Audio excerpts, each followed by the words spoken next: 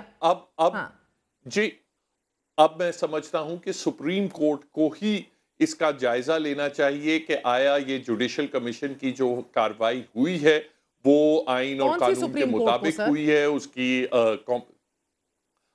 میری رائے میں supreme court جو موجودہ ہے، دیکھیں آپ کسی باڈی سے اگر آئینی بینچ کی بات آتی ہے تو آپ جس قانون سے وہ آئینی بینچ کا وجود آیا ہے، آپ اسی بینچ کے سامنے یہ تو نہیں کہہ سکتے کہ آئینی جو ترمیم ہے وہ اس کو کالا دم قرار دیا جائے. وہ چیز تو جو ایگزسٹنگ کورٹ ہے وہی اس کا فیصلہ کرے گی. سر یہ سلمان اکرم راجہ سر بتائیے گا کہ جب میں پوچھتی ہوں کون سی سپریم کورٹ، آپ یہ دیکھ رہے ہیں supreme court with in supreme court کا بھی تذکرہ ہے. پریکٹس اینڈ پروسیجر آئینی بینچز کمیٹی ایک الگ کمیٹی آ گئی ہے جس میں جسٹس امین الدین، جسٹس عائشہ ملک، جسٹس جمال خان مندوخیل ہے، اور original practice and procedure committee جو ہے اس میں جسٹس یحییٰ فریدی، جسٹس منصور اور اب جسٹس امین الدین ہے. جوڈیشل سائٹ پر اختیارات کو دیکھتے ہوئے اگر آپ دیکھیں کہ کس کا زیادہ اختیار اور لیڈ رول ہے وہ تو جسٹس امین الدین کا ہے. اب کیا جسٹس امین الدین صاحب اب سپر چیف جسٹس بن گئے اسینشلی؟ یہی تو ہماری گزارش تھی کہ یہ بالکل یہ بینچ نہیں ہے. بینچ تو تب ہوتا جیسے کہ بھارت میں ہے کہ آپ سپریم کورٹ کے 5 یا 7 سینئر ججوں پر مشتمل ایک بینچ بناتے جس کی سربراہی چیف جسٹس ہی کرتے.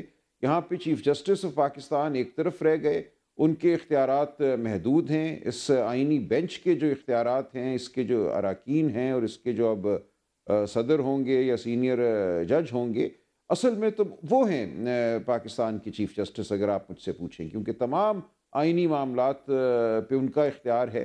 ہم کوئی بھی اگر مقدمہ کرتے ہیں جس میں آئین سے انحراف کا معاملہ ہے تو وہ یہاں جائے گا. تو بالکل آپ ٹھیک کہہ رہی ہیں، یہ آئینی بینچ ایک طرح سے سپریم کورٹ ہے. اب تو بیرسٹر صلاح الدین صاحب اصل چیف جسٹس جسٹس امین الدین خان ہے، اب سلمان اکرم راجہ صاحب کہہ رہے ہیں اینڈ یو سینگ کہ اوریجنل سپریم کورٹ کو دیکھنا چاہیے یہ سب کچھ، مگر اسینشلی تو اب یہ سب کچھ جو ہے وہ امین الدین خان صاحب ہی دیکھیں گے. دیکھیں جو 26ویں ترمیم کے خلاف چیلنج ہے، ٹھیک ہے، وہ جو چیلنج ہے وہ میری رائے میں آئینی بینچ نہیں سن سکتی.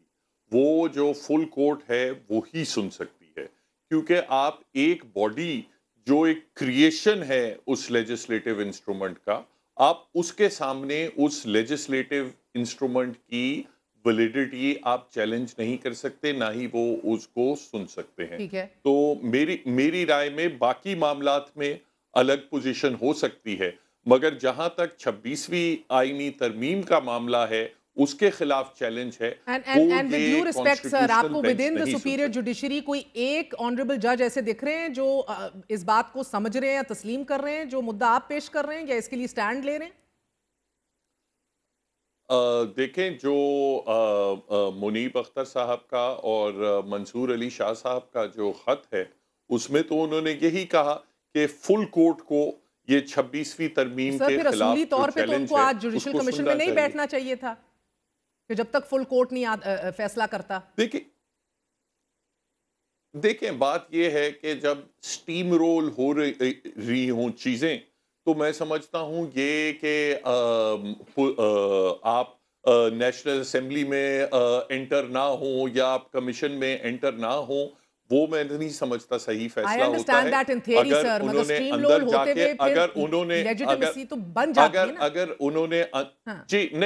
اگر اندر جا کے انہوں نے اگر مخالفت کی ہے اس چیز کی تو naturally we don't know the full details, مگر پریس ریلیز سے جو پتہ لگ رہا ہے وہ تو یہ ہے کہ جوڈیشل کمیشن کی کمپوزیشن پہ ہی objection اٹھایا گیا، مگر اکثریت نے کہا کہ ابھی اور کچھ اب دیکھیں نا، اب تو سر پریکٹس اینڈ پروسیجر کمیٹی میں جسٹس امین الدین آ گئے، جسٹس منیب صاحب تو نکال دیے گئے، تو اب تو میرا مطلب ہے کیا کر سکتے ہیں یہ لوگ؟ اقلیتی ووٹ ہو گیا آپ کا جسٹس منصور علی شاہ صاحب کا. what can anybody do now؟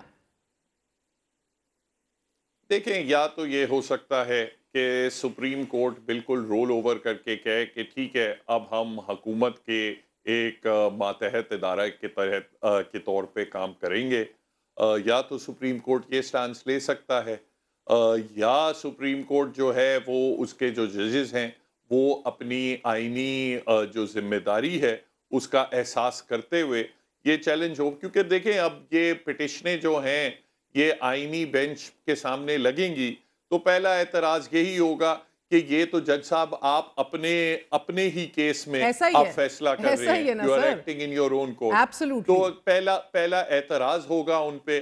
اب پھر ان جج صاحبان کی ضمیر پہ بھی کچھ چھوڑنا چاہیے کہ کون کہتا ہے کہ جی ہاں مجھے حکومت نے یہاں لگایا ہے، اس قانون کے تحت لگایا ہے، اس قانون کو میں ہی خود اپہولڈ کر رہا ہوں کیونکہ میرا جو وجود ہے وہ اس قانون کے اوپر مبنی ہے.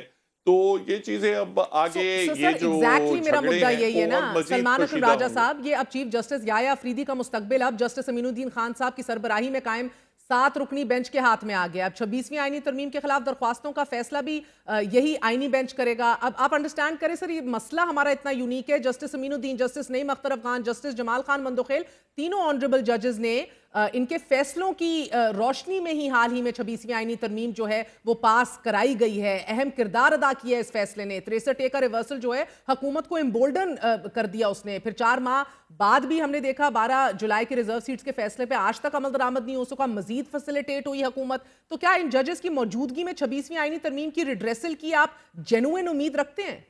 دیکھیں، مجھے یہ نظر آتا ہے کہ ابھی مزید تقرریاں بھی ہوں گی. آئینی بینچ ابھی مکمل میری نظر میں شاید نہیں ہوا. جو ارادے ہیں ارادہ سازوں کے وہ حاصل کرنے کے لیے ان کو اس سے بڑا بینچ بنانا پڑے گا. اس میں اور یہ جج لگائیں گے اپنی مرضی کے، کیونکہ ابھی تو 17 جج انہوں نے سپریم کورٹ میں مزید لگانے ہیں. جو کل قانون سازی ہوئی جس طریقے سے ہوئی وہ شرمناک تھا، اور جس نیت سے ہوئی وہ اس سے زیادہ بدتر ہے. تو بالکل آپ نے سپریم کورٹ کو تو دفن کر دیا کل. یہ مثال اس کی نہیں ملتی کہ ایک سپریم کورٹ میں آپ ایک ہی دن میں اس کی تعداد کو دگنا کر دیں. تو مقصد یہی ہے، دس از کورٹ پیکنگ ود وینجنس، یعنی کہ اپنی مرضی کی ایک عدالت قائم کی جائے. اس عدالت میں ان 15 ججوں میں یا 15+2 جو ایڈ ہاک جج ہیں، ان میں اگر کوئی جج تھا جو مقتدرہ کے خلاف، جو آئین اور حق کی پاسداری کے لیے کھڑا ہونے کو تیار تھا، جو آزاد منش تھا، اس کو اب بالکل ایک طرف کر دیا جائے گا. مزید جو جج لگائے جائیں گے، 17 جج صاحبان لگائے جائیں گے، وہ یہی 7 لوگ لگائیں گے جنہوں نے آج آئینی بینچ کے سربراہ کا تقرر کیا ہے.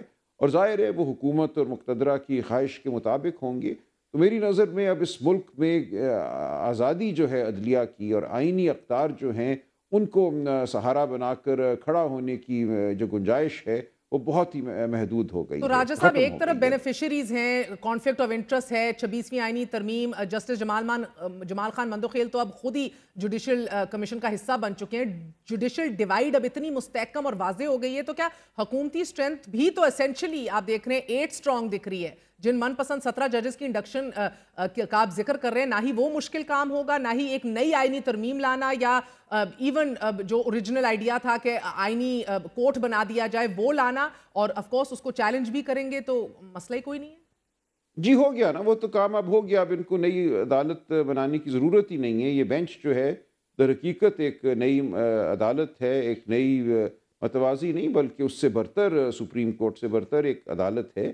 اس کے لیے وہ نئے جج صاحبان کا اب کریں گے تعین. جو 17 اسامیاں پیدا کی گئی ہیں تو اب جو مرضی کریں، اس کے بعد جو مرضی آئینی ترمیم کریں، جو مرضی جو پہلے مقدمات ہوئے ہیں، ریزرو سیٹس کا معاملہ ہے، ملٹری کورٹس کا معاملہ ہے، اس میں بالکل اپنی مرضی کے فیصلے یہ لیں گے.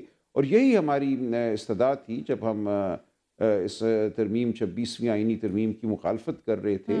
مولانا کے پاس بھی، مولانا فضل الرحمان کے پاس بھی میں نے یہی مقدمہ پیش کیا تھا کہ اگر یہ ترمیم ہو جاتی ہے تو راستہ کھل جائے گا ہر قسم کی اور تباہی کا. سر آپ کو لگتا ہے ابھی بھی فل کورٹ کا تصور اپنی جگہ قائم ہے جس طرح ہم بات کر رہے تھے؟ بیکاز یہ پریکٹس اینڈ پروسیجر کمیٹی کا جو فیلئر رہا ہے کہ فکس کر سکے پینڈنگ پٹیشنز کو 26ویں آئینی ترمیم کے خلاف جو ہیں، یہ پٹیشن اسپیسیفکلی ان گراؤنڈز کے اوپر ہیں کہ جو جوڈیشل کمیشن کے وجود کو چیلنج کر رہی ہیں، کانسٹیٹیوشنل بینچز نہیں پروسیڈ کر سکتے. تو سپریم کورٹ کا ان کو نہ سننا اور ادر معمول کی کارروائی کے حوالے سے آگے بڑھنا، اس کو آپ ایبڈیکیشن کے طور پہ دیکھتے ہیں یا نہیں؟ جی وہ خط آپ پڑھ لیں جو جسٹس منصور علی شاہ اور جسٹس منیب اختر نے لکھا ہے، تو میری نظر میں یہی صورتحال ہے.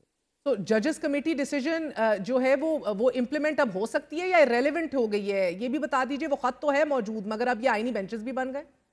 جی میری نظر میں تو ہے. اگر ایک کمیٹی کا سیشن ہوا تھا اور اس سیشن میں یہ طے پایا 2-1 کی اکثریت سے کہ ان پٹیشنز کو ہم نے سننا ہے اور فل کورٹ نے سننا ہے، تو پھر یہ ہو جانا چاہیے تھا. یہ اس کا نہ ہونا جو ہے بالکل باعث تشویش ہے. تو بیرسٹر انہوں نے بنا دیا ہے آئینی بینچ، یہ بات اب ماضی کا حصہ بن گئی. بیرسٹر صلاح الدین صاحب، چیف جسٹس یحییٰ افریدی نے کیوں عمل نہیں کیا؟ آج ان کا ووٹ بھی منصور علی شاہ اور جسٹس منیب کی طرح اگینسٹ جسٹس امین الدین آیا، but why did he not act on جو 2 رکنی جسٹس منصور اور جسٹس منیب نے فیصلہ کیا تھا؟ Was he buying time and are there others with justice Mansoor Ali Shah یا اینڈ جسٹس منیب جو یہ سوچ رکھتے ہیں؟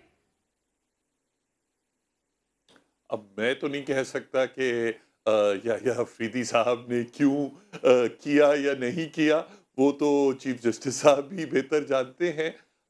مگر میری رائے میں قانونی تقاضا یہی تھا، کیونکہ بڑی واضح طور پہ پریکٹس اینڈ پروسیجر ایکٹ میں لکھا ہے کہ میٹنگ 2 رکن بھی بلا سکتے ہیں اور جو فیصلہ ہوگا وہ اکثریتی رائے سے ہوگا. تو میری رائے میں قانونی تقاضا تو یہی تھا کہ وہ بلائی جائے. مگر فل کورٹ اوائڈ کرنا میں سمجھتا ہوں وہ اس سے یہی ہوتا ہے کہ شاید اور بھی جج صاحبان کا یہ ویو ہو. تو یہ میں سمجھتا ہوں یہ چیزیں جو ہیں سپریم کورٹ کی حوالے سے سپریم کورٹ کے لیے بڑا امپورٹنٹ تھا کہ یہ فل کورٹ بنائی جائے. اور دوسری بات یہ ہے کہ اب نہیں بنائی گئی. میری قانونی رائے میں اب نیچرلی جو قانونی طور پہ جو چیزیں ہوتی ہیں وہ ہمیشہ وہ نہیں ہوتی جو ایکچولی پریکٹیکلی پھر عمل کی جائیں. مگر جو قانونی طور پہ تو اگر کوئی غیر قانونی اقدام ہوا بھی ہے تو اس پہ جو تمام جو سپر سٹرکچر بھی ہے وہ بھی اسی طرح غیر قانونی ہوتا ہے. تو میری رائے میں تو ابھی بھی قانونی پوزیشن یہ ہے کہ وہ فل کورٹ کو بیٹھنا چاہیے اور اس کو اور آپ کیا کہیں گے راجہ صاحب؟ کیا چیف جسٹس ٹائم بائی کر رہے تھے؟ کیا جسٹس منصور علی شاہ اور جسٹس منیب کے ساتھ ہم خیال اور بھی لوگ ہیں؟ کیا جسٹس منصور علی شاہ کو ایز اے مائنورٹی ان دی ججز کمیٹی بیٹھنا چاہیے آج بھی؟ کیا کہہ سکتا ہوں، یہ تو سب باتیں چمگوئیاں ہوں گی نا. جو بات ہوئی ہے وہ ہمارے سامنے ہے. نیت کیا ہے، آئندہ کیا ہوگا تو میں نہیں کہہ سکتا، لیکن this is what has happened، یہ تو ہمیں پتہ ہے نا. But sir, I just don't also understand کیا یہ lack of unity اور confusion within the Supreme Court کیا singularly اس کو